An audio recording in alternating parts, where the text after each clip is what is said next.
These programs can change a belief you had your entire life in maybe 15, 20 minutes.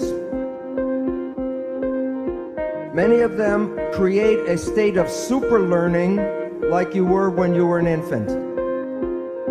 Yet there is a better and faster way even. The mind has two parts. The subconscious mind is the original brain, and it can process 40 million bits of data from the environment every second.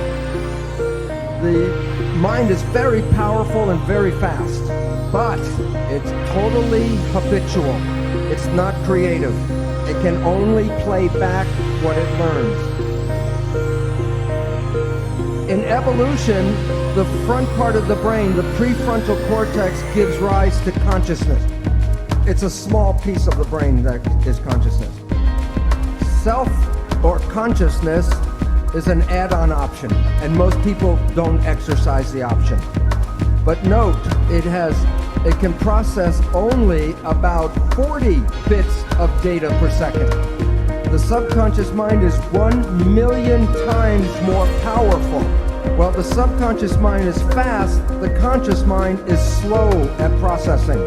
That's why when you're in an emergency or stress, you operate from this one because it can operate fast and handle lots of data.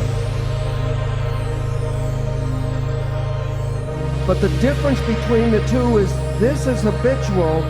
It is the conscious mind that is creative and can generate free will. The conscious mind can control anything in your entire body. They used to say there were parts of our body that were involuntary control.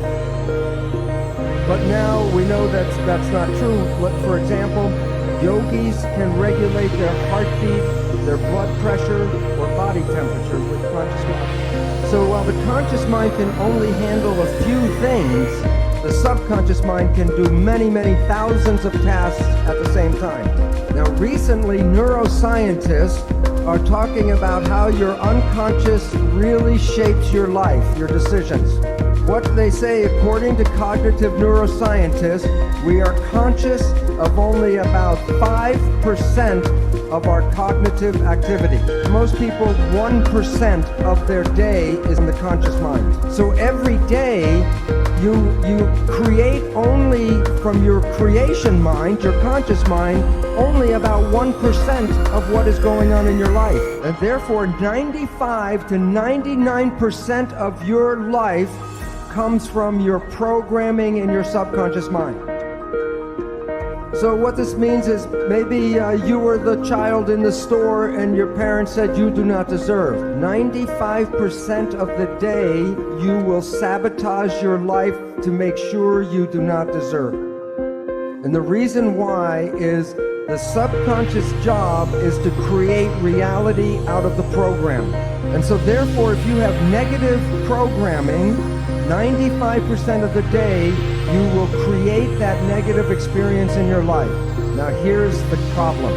The conscious mind and the subconscious mind work together.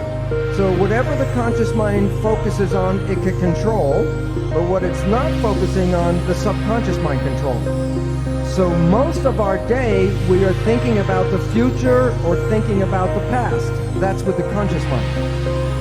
So if the conscious mind's not paying attention to right now, then everything you're doing during the day is being run by the program that you got. But the problem is, because your mind is not, the conscious mind's not paying attention, then it does not see the program being played by the subconscious mind. So most of every day, you are not playing programs that you personally want, you're playing programs that you got from other people. But you didn't see those programs, so when your life doesn't work, you say the universe does not support me. And yet the truth was, it was your own invisible behavior that sabotaged you. So what's important is some people say, well, maybe I just do some positive thinking. Which mind does the positive thinking, conscious or subconscious? The conscious mind, which works at 5% a day with a 40-bit processor, And when you're doing your consciousness, are you paying attention to what's going on? Who's running the show? The experiential program from the subconscious mind, and that is 95% of the day with 40 million bit processor. Does positive thinking work? Do the math. And the issue is that it is very difficult to take a small processor and overpower the large processor. And you have to use what is called willpower with the emphasis on power to override. Now here is the second catch, or the second problem. The subconscious mind is like a recorder tape player. It records an experience, and then when you push the button, it plays the experience back.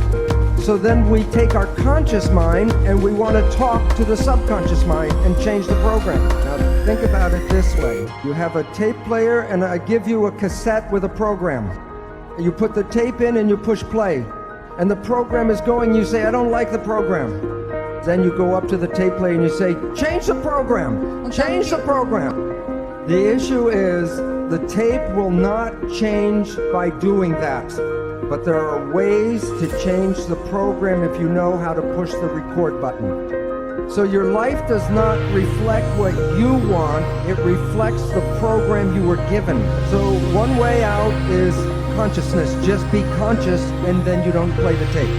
The second way out, clinical hypnotherapy, because that puts you back in the same brain state that you were in the learning period. And then you can put a new program and rewrite the tape. Yet there is a better and faster way even. There's a group of new psychology modalities called energy psychology. There are many different versions. For example, holographic repatterning, body talk, EMDR, EFT.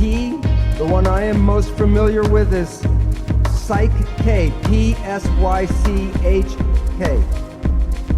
These programs are like pushing the record button on the tape player. These programs can change a belief you had your entire life in maybe 15-20 minutes. Many of them, like Psych-K, create a state of super learning like you were when you were an infant. But I'm now going to show you how your thoughts go out and affect your life on the outside. EEG, you put wires on your skin and read the brain activity. MEG, the probe does not even touch the head. You can read your brain activity outside of your head. It's not magic. When a nerve carries a signal, it's like an electric wire. It has an electrical component, and so the electric component can be picked up by electrodes on the skin. But when a wire is carrying a current, it also has a magnetic field around it.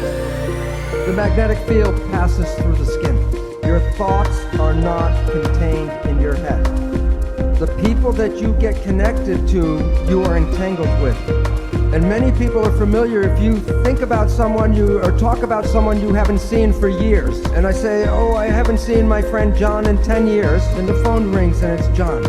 It's like the placebo, nocebo. When you think very positive thoughts of someone, they make an effort to get in touch with you. But it works both ways. If you have a negative thought about somebody, wherever they are, they will create negative talk about you. So it's very important to recognize your thoughts and your judgments are not just connected to you, they're connected to the people you talk about.